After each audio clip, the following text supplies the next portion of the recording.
आज की क्लास में हम देखेंगे कि किस तरीके से हम परचेज लेजर और परचेज रिटर्न का लेजर क्रिएट कर सकते। उससे पहले हमें यह समझना पड़ेगा कि भाई परचेज का लेजर और परचेज रिटर्न का लेजर हमें क्रिएट करने की आवश्यकता ही क्यों पड़ी। मान लेते हैं हमारी कंपनी में गुड्स जो हैं वो परचेज किए जाते हैं और सेल्फ किए जाते हैं, तो हम यहाँ पे चाहते हैं कि भाई जो परचेज का डिटेल है वो हम यहाँ पे मेंटेन करें। परचेज की जानकारी यहाँ पे हम अपने अकाउंट में मेंटेन करके रखें, तो उसके लिए हमें परचेज का लेजर क्रिएट करने की आवश्यकता होती है। अब परचेज रिटर्न लेजर की बात करें तो मान लेते हैं कि हम कोई प्रोडक्ट या कोई गुड्स को जब हम परचेज करते हैं तो हो सकता है कि वो कम क्वांटिटी में आया हो, ज्यादा क्वांटिटी में, या फिर कभी कभी क्या होता है कि कुछ माल ऐसा आ जाता है जो कि उसकी क्वालिटी थोड़ी सी डाउन हो या उसका रेट हाई होता है, तो उस स्थिति में हम माल को वापस करना चाहिए। तो माल को अगर हम वापस करते हैं और उसकी जानकारी हम मेंटेन करना चाहते हैं, उसको हम अपडेट रखना चाहते हैं, तो उसके लिए ही हम परचेज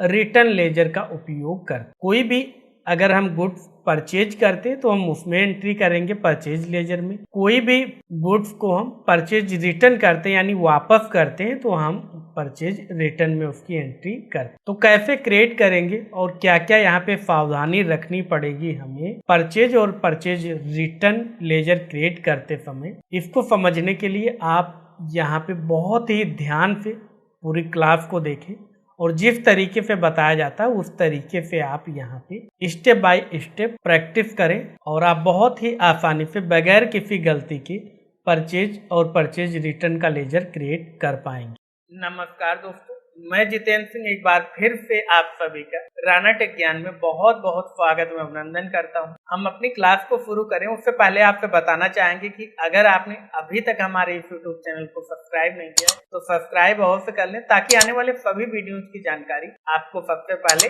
भेजी जाए। साथ ही वीडियो को लाइक शेयर करना बिल्कुल भी ना भूलें। तो चलिए अपनी क्लास को हम शुरू करते हैं। तो सबसे पहले हम यहाँ पे हैं गेटवे ऑफ टैली पे, और अगर हमें किसी भी प्रकार का लेजर क्रिएट करना है, चाहे वो परचेज का लेजर हो, सेल्फ का लेजर हो, टैक्स का लेजर हो, उसके लिए हम मास्टर्स में आते हैं और मास्टर के नीचे हमें क्रिएट का ऑप्शन मिल जाता है। जैसे ही इस पे एंटर बटन प्रेस करते हैं तो हमारे सामने ये मास्टर क्रिएशन आ जाता है और ऊपर हमारे कंपनी का जो भी नाम है वो आ जाता है। उसके बाद लिस्ट ऑफ मास्टर में आप यहाँ पे लिस्ट देख सकते हैं, तो यहाँ पे वो लिस्ट होती है जो आप यहाँ पे क्रिएट कर सकते हैं। तो फिलहाल हम यहाँ पे लेजर्स क्रिएट करना चाहते हैं तो लेजर्स पे अपना कर्सर ले जाएंगे और एंटर बटन प्रेस करेंगे। जैसे ही हम एंटर बटन प्रेस करते हैं तो हमारे सामने लेजर क्रिएशन का विंडो ओपन होके आ जाता है। यहाँ पे आप देख सकते हैं लेजर क्रिएशन लिखा हुआ है। उसके बाद हमें यहाँ पे नाम देना होता है लेजर का, जो भी लेजर हम क्रिएट करना चाहते। अब आप यहाँ पे लेजर्स का कोई भी नाम दे सकते हैं। जैसे मुझे यहाँ पे परचेज लेजर क्रिएट करना है तो हम स्वाभाविक सी बात है इसका परचेज नाम ही रखेंगे।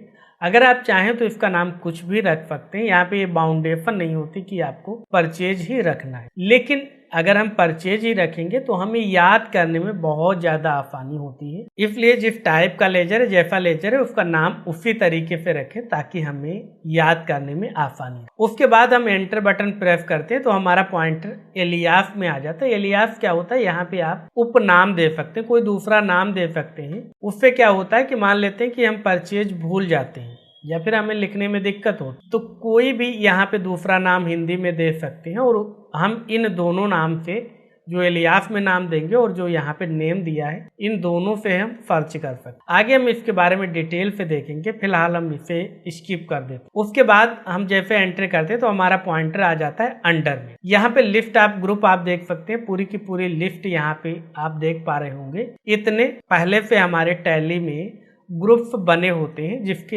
अंडर में हमें लेजर्स क्रिएट करने होते हैं। आप चाहें तो यहाँ पे नया ग्रुप भी क्रिएट कर सकते हैं। यहाँ पे आप क्रिएट ऑप्शन पे क्लिक करें तो फिलहाल हमें यहाँ पे क्रिएट नहीं करना क्योंकि यहाँ पे परचेज ग्रुप पहले से ही होता है, तो हमें परचेज अकाउंट को सिलेक्ट कर लें। जैसे ही हम सेलेक्ट करते हैं तो हमारे सामने कुछ इस तरीके के और भी ऑप्शन आ जाते हैं, लेकिन यहाँ पे एक ऑप्शन नहीं आ रहा है जो कि यहाँ पे आता है इन्वेंट्री वैल्यू आर अफेक्टेड का, जिसमें हम चाहते हैं कि भाई यहाँ पे हम इनवॉइस मोड में एंट्री कर पाएं, डेबिट क्रेडिट मोड में भी एंट्री कर पाएं, तो उसके लिए हमें उस ऑप्शन को भी यस करना होगा। तो अगर वो ऑप्शन नहीं आ रहा है तो आपको यहाँ पे नीचे आप देख पा रहे होंगे कॉन्फ़िगर, या फिर कीबोर्ड पे F12 प्रेस कर दीजिए। तो चलिए हम कीबोर्ड पे F12 प्रेस कर दे। उसके बाद फॉर मोर कॉन्फ़िगरेशन पे यस कर दीजिए, फॉर ऑल कॉन्फ़िगरेशन को भी यस कर दीजिए। उसके बाद सारे के सारे ऑप्शन आ जाएंगे और यहाँ पे आपको आना है use inventory allocation for ledgers को यस कर देना है। यस करने के बाद आप चाहें तो एंटर करते करते लास्ट में जाकर एक्सेप्ट कर सकते हैं, या फिर आप कीबोर्ड से कंट्रोल ए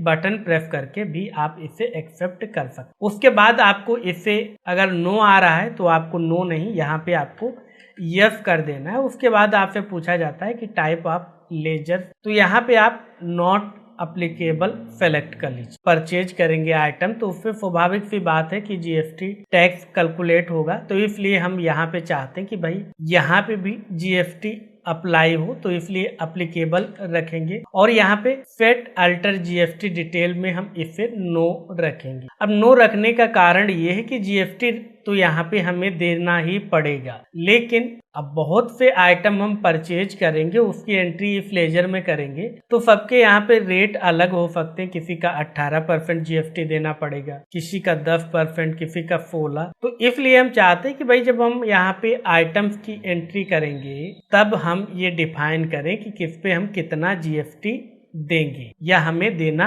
पड़ा है। हम यहाँ पे इसे नो रखेंगे ताकि अगर यस करेंगे तो हमें यहाँ पे कोई एक रेट देना पड़ेगा, जैसे यहाँ पे देख पा रहे हैं। तो अभी हम ये डिफाइन नहीं कर सकते कि यहाँ पे हमें कितना रेट देना है, तो इसलिए हम इसे नो कर देंगे, क्योंकि यहाँ पे जिस हिसाब से आइटम होगा, जिस पे जितना जीएसटी हमें देना पड़ेगा वही हम यहाँ पे एंट्री करेंगे। उसके बाद टाइप ऑफ सप्लाई, आपकी सप्लाई कैसी, अगर आप सर्विस दे रहे हैं तो यहाँ पे सर्विस चुनेंगे। अगर आप गुड्स यानी कोई प्रोडक्ट कोई आइटम सेल या परचेज कर रहे हैं तो उसे चुनेंगे। तो फिलहाल मेरे केस में गुड्स है तो यहाँ पे गुड्स ही रखेंगे। उसके बाद प्रोवाइड बैंक डिटेल, अगर आप बैंक डिटेल यहाँ पे देना चाहते हैं तो हम फिलहाल यहाँ पे नहीं देना चाहते, नो करेंगे। और उसके बाद आ जाता है हमारा पॉइंटर ओपनिंग बैलेंस। अब भाई ओपनिंग बैलेंस में क्या डालेंगे, मान लेते हैं कि अभी तक हम मैनुअली यहाँ पे अकाउंटिंग अपनी कर रहे हैं, लेकिन हम यहाँ पे इस फाइनेंशियल ईयर से क्या कर रहे हैं, हम अपनी अकाउंटिंग को टैली में शिफ्ट कर रहे हैं। अब टैली के माध्यम से ही हम करेंगे। तो अब तक जो क्लोजिंग बैलेंस होगा,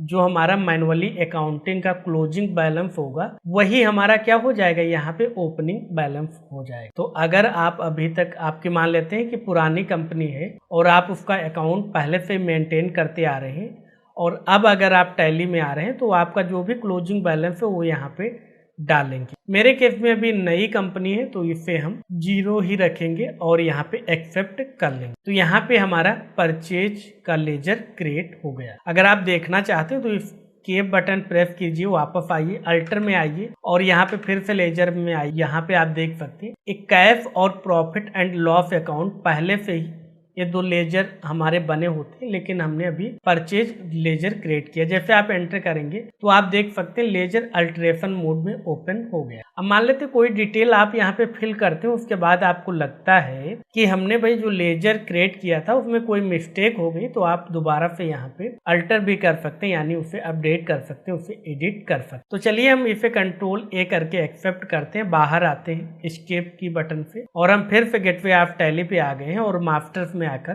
क्रिएट पे क्लिक करेंगे, फिर से लेजर्स में जाएंगे और यहाँ पे हम क्या क्रिएट करेंगे, यहाँ पे हम परचेज रिटर्न का लेजर क्रिएट करें। क्यों क्रिएट करेंगे, मान लेते हैं कि अगर हमने कोई सामान मंगाया, कोई गुड्स मंगाया, वो ज्यादा मात्रा में आ गया, खराब क्वालिटी में आ गया, तो हमें वापस करना है, तो उसकी एंट्री हम परचेज लेजर में नहीं करेंगे। अगर वहां पे करेंगे तो हमारा जो अकाउंट है वो डिस्टर्ब हो जाएगा, तो उसके लिए हम अलग से ही लेजर बनाएंगे परचेज रिटर्न का। तो यहाँ पे हम इसका नाम भी दे देंगे परचेज रिटर्न और एंटर करेंगे। इलियास को फिलहाल हम स्किप कर रहे हैं, फिर से एंटर करेंगे और यहाँ पे ये भी हमारा अंडर में किसके रहेगा, लिस्ट ऑफ ग्रुप में हम परचेज अकाउंट ही चुनेंगे। उसके बाद यहाँ पे भी हम यस कर देंगे, क्योंकि हम चाहते हैं भाई इनवॉइस मोड में डेबिट क्रेडिट मोड में एंट्री करें, तो इसलिए हम इसे यस कर देंगे। यहाँ पे नॉट अप्लीकेबल रखेंगे। जीएसटी हमारी यहाँ पे भी अप्लीकेबल रहेगी, क्योंकि हम यहाँ पे अगर कोई परचेज करेंगे आइटम, जीएसटी देंगे तो हम रिटर्न करेंगे, तब भी हम उसे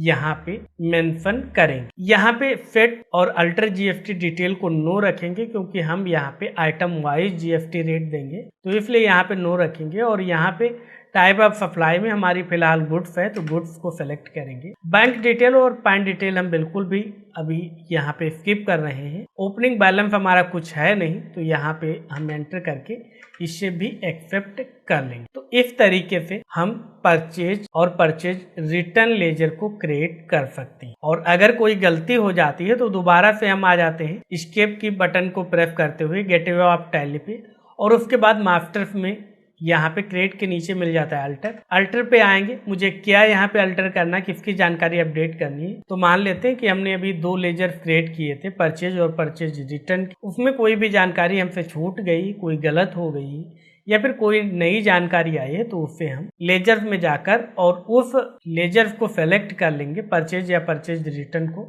और उसके बाद यहाँ पे हम वो जानकारी मेंशन कर देंगे और फिर कंट्रोल ए करके उसे हम एक्सेप्ट कर लें। तो इस तरीके से आप परचेज और परचेज रिटर्न का लेजर क्रिएट कर सकते, और उसमें जो भी जानकारी है उससे आप आवश्यकता अनुसार अपडेट भी कर। और उसके बाद अगर मान लेते हैं कि आपकी आवश्यकता ये पड़ती कि भाई हमें लेजर डिलीट करना है, तो डिलीट कैसे करेंगे, ये भी बहुत ही सरल है। जैसे हमने कंपनी को देखा था डिलीट करना, उसी तरीके से यहाँ पे भी डिलीट होगा।